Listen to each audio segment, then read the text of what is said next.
No, okay. So supposedly the stream is live. Let's see, you're done. 12:35 in the morning. Let's try this again.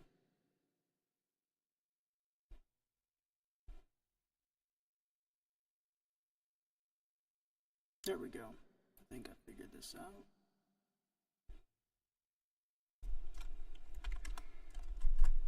Oh, there we go. Okay.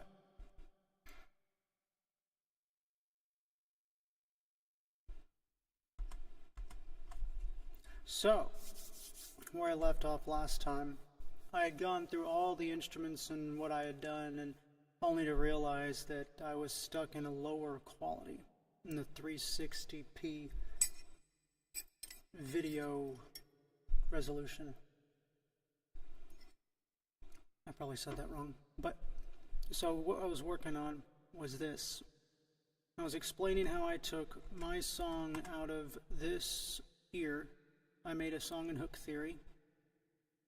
Basically, you got the intro, you got the verse, you got the chorus, and you can come out with an entire song pretty quickly. And I was explaining why I would do it in hook theory, because I like to get to the meat of the song as fast as possible, where I can start experiencing divine accidentals and things like that, where in the creative process there are moments where you're completely involved with yourself and accidents seem to happen, but they're accidents that were intended in a way because you were looking to create. And when you're trying to just get a guitar riff down and then a drum beat, and you're trying to do all those things to build up to this. So basically here I can play this and I have a full band, drums, bass, guitar, pads. Just, it's going to be a little loud maybe, but here we go.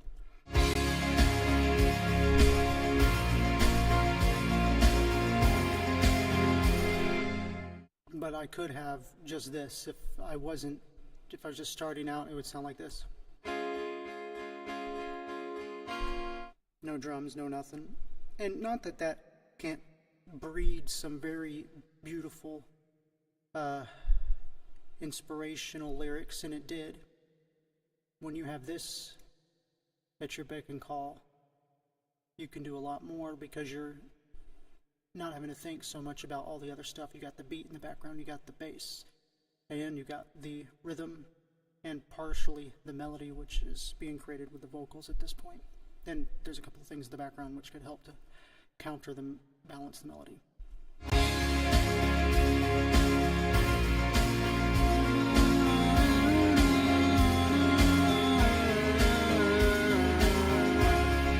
So like in the process I would do that and make random noises, and all of a sudden I'd say this word and this word would lead to this word and then this idea, and the song was never about anything in particularly, but eventually it found its meaning. Not that they all start out that way, but a lot of them do. If I were to pull up my notepad real quick, oh, that's the settings, which I didn't want. Okay, let's do it here. Aha, so this is the song right here. And I'm doing the entire song online, start to finish. At least that's what I'm hoping to do. I've already written the lyrics, sadly. I didn't even think this was a possibility for a little while, but now that I've written the lyrics, I have the beat. I've exported the beat via MIDI. So I have all the MIDI notes here, right here. Let me exit out of this. All the MIDI notes here. So these are exported. They're really ugly, but because I have this exported, I could do things like this. And I was showing this in the last video, but I had to redo the last video. So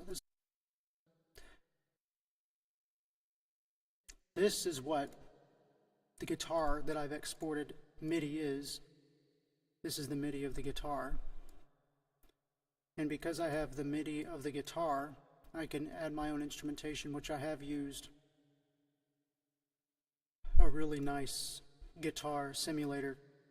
It's real guitars recorded, but I don't have to go and play the guitar myself. I can, and I do, but I don't want to do that because it's very difficult to get a great guitar sound if you don't know the song very well yet. Then I have to learn the chords. A lot of them are barred chords where my fingers just don't work that quick yet, so I have to learn. It take me a week and a half to get it down perfectly. And I say perfectly, it's not the same, that's not the right word, but perfect enough. Anyways, here's how this guitar sounds. And if I wanted to, I could take out the reverb. I could take out the stomp box.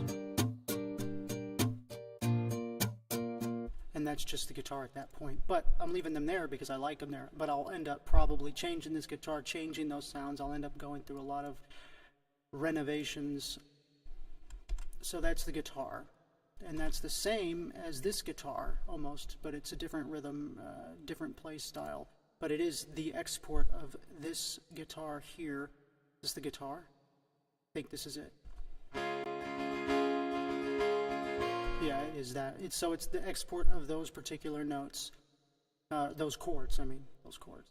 So, but I'm adding my own flair to it, adding my own guitar, because this sounds like it was made for a Nintendo 64 game. And I don't want to use that. Then I got the drums, which all of these are actually drums here. Oh, no, not that though. Right here, 4 on the floor. Oh my gosh, it's so slow. Here we go. So here's the drums. Just the tambourine alone is not gonna work in my head. But so this is the drums I'm using down here. I'm using the SSD sampler drums, my favorite drums of all time. And I've used BFD and a lot of other, but this is just a phenomenal sound. And well, let me play the drums, let me show you. This is the drums. You add the guitar to that real quick.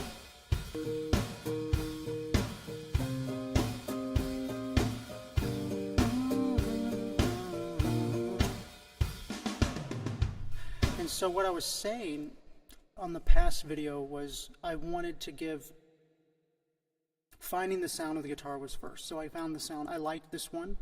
There's 1,000 others to choose from that I have not heard because I just got these for Christmas. And I'm kind of going through them, and I like this one to start off with. And I found the drums that kind of gave that, as I was saying, a somber tone, a sad tone, which is what I was looking for. And it kind of has this like in a garage sound of a moment in your life where you're coming to understand things that you didn't understand years ago. And that sounds really ridiculous what I just said, but meaning that you're starting to realize that you're learning things about yourself, about who you become, and what you had to leave, sadly, to become what you are now, which is still a little too vague. But here, just listen to this. This is what I'm going for. It's like a sad tone of realization.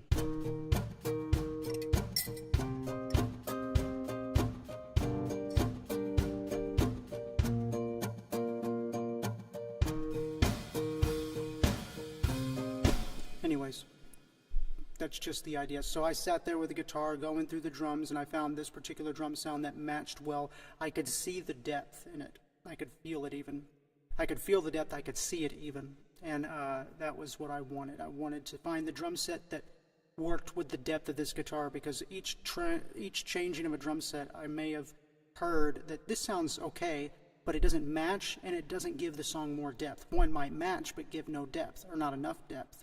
And that depth, that separation, the brightness and the warmth of the guitar, or the brightness of the drums, the warmth of the guitar, vice versa. You know, you're trying to create the depth in the scene. So that's what was next. And then the bass, this is a nice bass, but I can mess with a little bit because I haven't really come to like it just yet. But here's the bass after taking the bass notes. The bass notes are simply just quarter note, or eighth, half notes, or no, they're bars, a whole whole note. And basically it's just one long note of 4 beats. But what I've done with this U-Jam is I've able to play these notes. So if I just play a 4 note here, and I'm just loading those notes into this thing, and I could change the type of play by clicking on one of these. So here we go. Fill.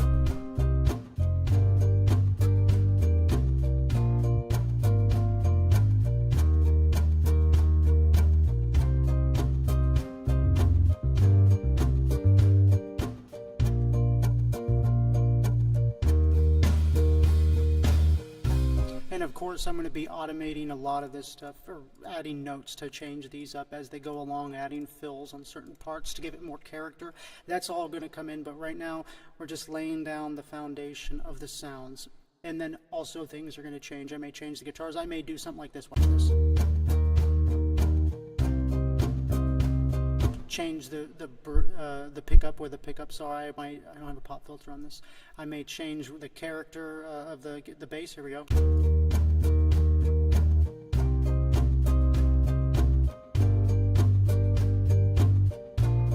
I like where it's at right now for now, and I may not even use this bass. I may change it up. I can even change the micro timing. I can make it more loose. I can make it more tight. Let's do that.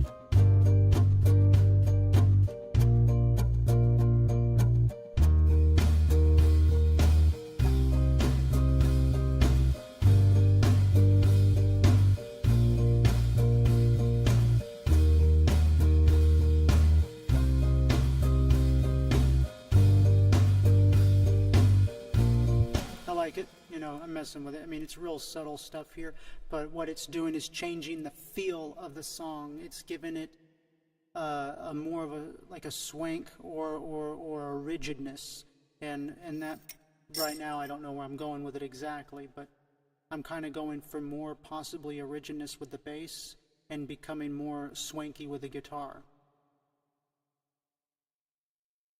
But we will see. Anyways. And so the only reason I'm explaining all this is what I kind of do when I'm making a song. I could spend 3, 4, 5, 6 months on one song, which is probably a problem. And I haven't been able to push myself to buying beats and making them rather than making them myself. I've wanted to, because I thought if I could make more songs, I could get more out there, etc. But I'm way too egotistical for that. Not that I'm great at making music or something. It's just I've been gifted to be able to understand this software and do all these things. I'm very unwilling to do that at this point. But if someone were to offer me something to work on with them, of course, I've done it before, I would do that. But I just don't like buying beats and having other people do it because I don't want to. Anyways, it doesn't matter. Here we go. This is the atmospheric pad. And the pad that I used on here, and if you saw the first one, I apologize. There's only 3 views so far, probably because the quality was terrible. Anyways, here's the bright pad. No. It wasn't a bright pad, was it? Anyways, Club Arbit wasn't. It had to be it was not the bright pad. It was on the first one. So let me go back here. Atmospheric pad. Here we go. So here's how the atmospheric pad sounds. Very simple. One that I won't use. And here's this one.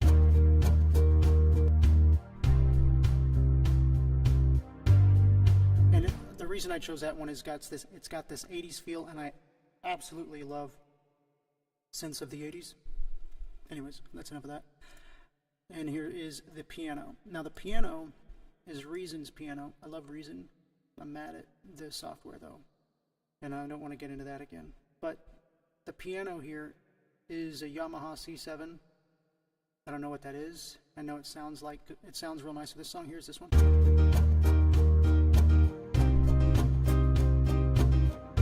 And all I was thinking really is I just want something that can cut through the mix a bit. I may change up the microphones, or may change up to a Steinberg or something.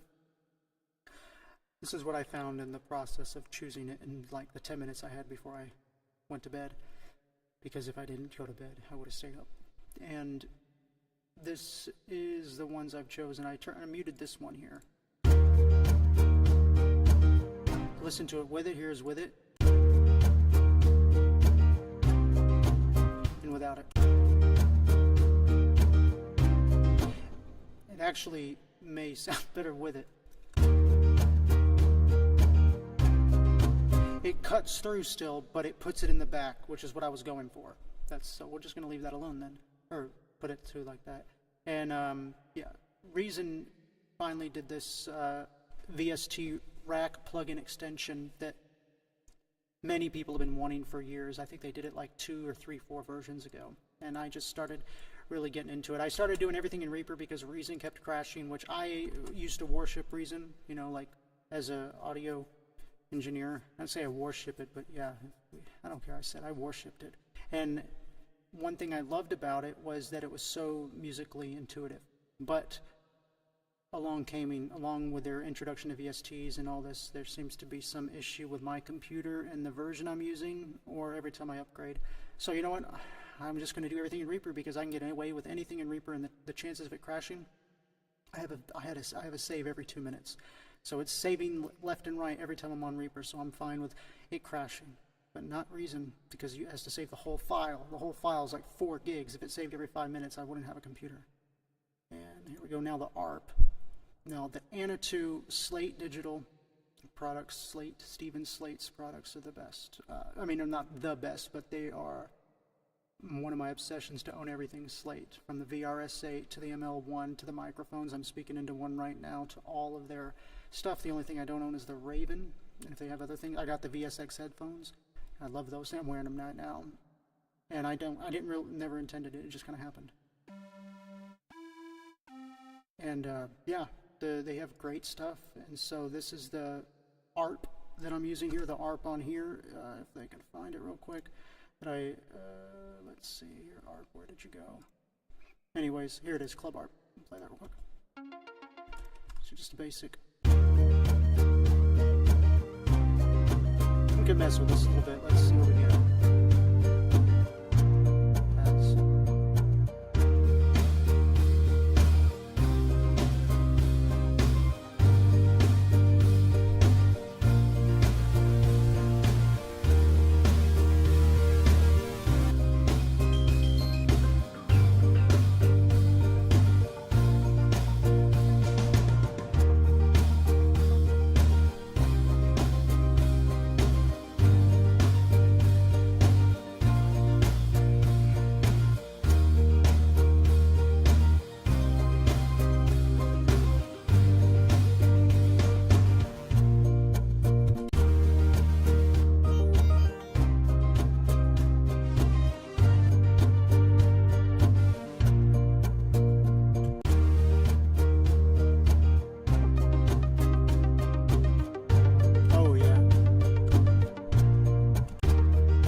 So I'm already thinking how I'm going to do the EQ on that one. So now the bright pad. Where does this one go? Exit out of you. Bright pad. Bright pad is somewhere. The bass.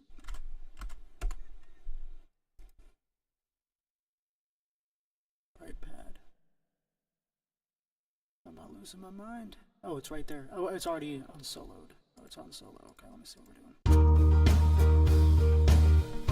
And so when it said bright pad versus the atmospheric pad, I literally take that as it needs to be a brighter pad, meaning higher frequencies need to be used. And what this is doing is creating more of a soundscape image, an image in the soundscape. So these are going to exist above the speakers, or partially within the frame, or within the speakers, you know, width, and then above the speakers. And that's, and then the atmospheric pad is going to exist kind of below the speakers a little bit and within the mid of the speakers. So these two pads will never coincide and mask each other. Well, they might a little bit, and that's what we're going to fix with EQ, but also this pad is going to be present with most of the other instruments, but it's going to have its own space in the bright. So I chose a brighter pad that gives that character. So listen to the pad. And if I turn up the atmosphere, let me turn back there. So you can hear that. And then you can hear this. It's a bright pad, that's an atmospheric pad. So we're using that for separation. And this may all be overkill, and I agree that it probably is. So I may remove a lot of this stuff. I've been talking about wanting to do a song that was more in the LCR panning style, just because you can get away with a lot. You can create a lot more emotion. Not that, let me take that back. It's a new thing I want to try. So now the next thing was this hard rock, which is harmony rock. The H stands for harmony, and these are the guitars. This is the guitar here, the Iron UJam. I don't know what this is exactly, but it does play like rock guitars, like your Three Doors Down type guitars and stuff. So let's hear how that sounds.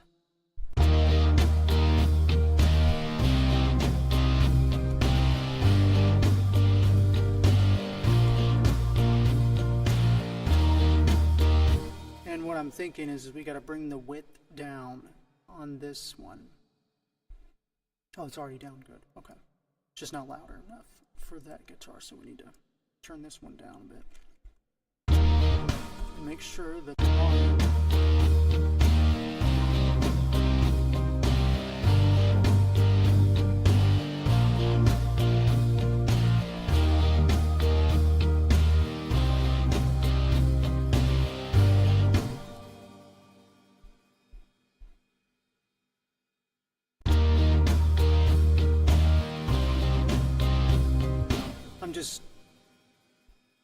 I'm going to be exporting these sounds, so what I'm thinking about here is exporting them at their good levels, so I don't get stuck into anything while I'm working on it, and just making sure they're around -6 dB at most. They're not clipping above that. So now with this iron guitar, I'm thinking about working on that right now. There we go. Let me think.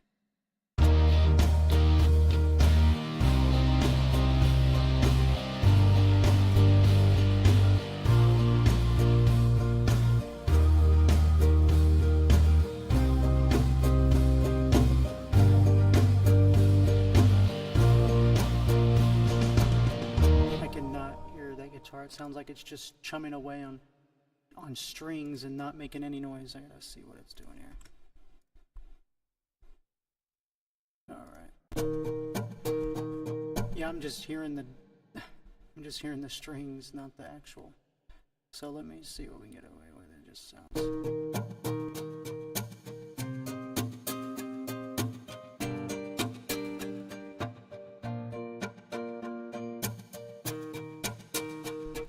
So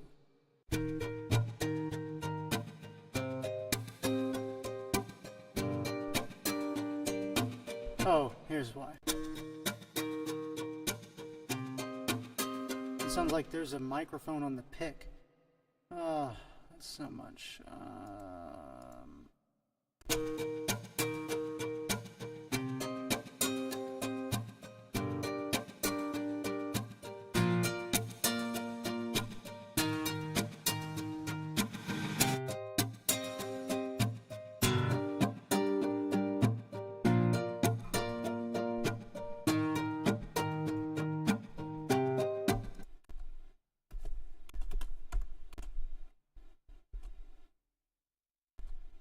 What's this thing doing?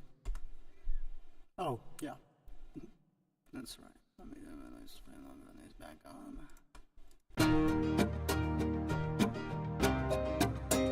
Yeah, there we go. Let me see if I can get away with this now. The bass, bring in the drums. And let's see what the guitar. And you know, you all might have been able to hear the guitar. For some reason, I just kind of went deaf for a second there, and I couldn't hear anything from that other guitar. And so you start listening for things, and you kind of get blind for like a couple seconds. So now I can hear the acoustic guitar, whatever that is. It's like, I'm pretty sure it's an acoustic, and now I can hear the other guitar. It sounds all right. All right, let's see. Let me see. Check.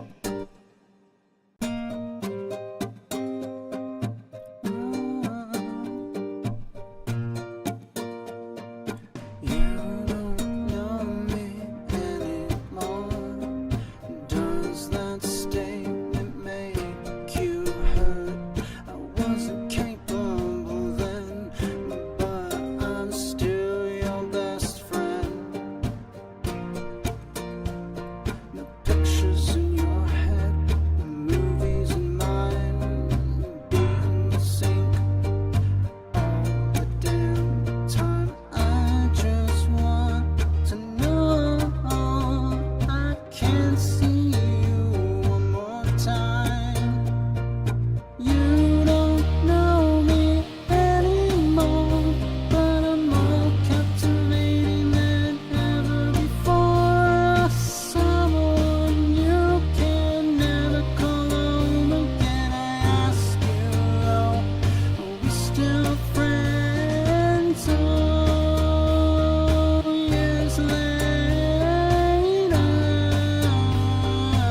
sound that's, it's like an off note. Where we find it? Right there. What is that? It ruins it. It's this note, it's this bottom note. It's so out of these, it's all these low notes. So it's like, oh my gosh, it sounds horrible. It's catching me off guard. Okay, so we're going to get rid of all of you because you're not doing anything. So now it's not doing it. Okay. Not bad.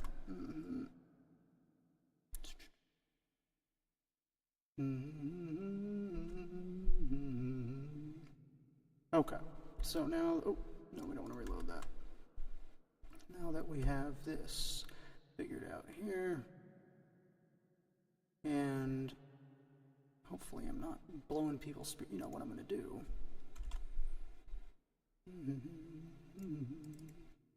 Oh, let's move that right there. There we go. Turn this. Right, there we go. Just to protect your subwoofers. There we go. And let's see what's next. We got the guitars. Gospel. I don't have any gospels. Violins. Let's see what those violins do.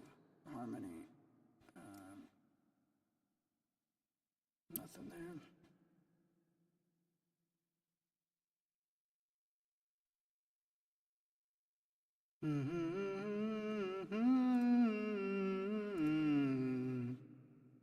Gospel. Let's see what this gospel's all about. That's a gospel. Violin. Here we go.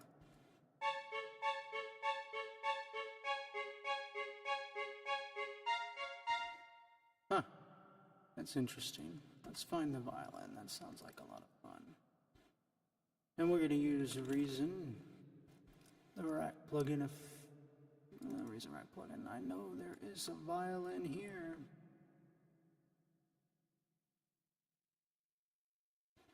It's called, I passed it already. That's what it's called.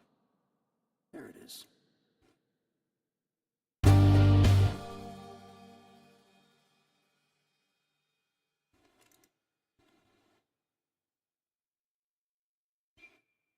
This is for the middle. Yeah, that's a little too loud.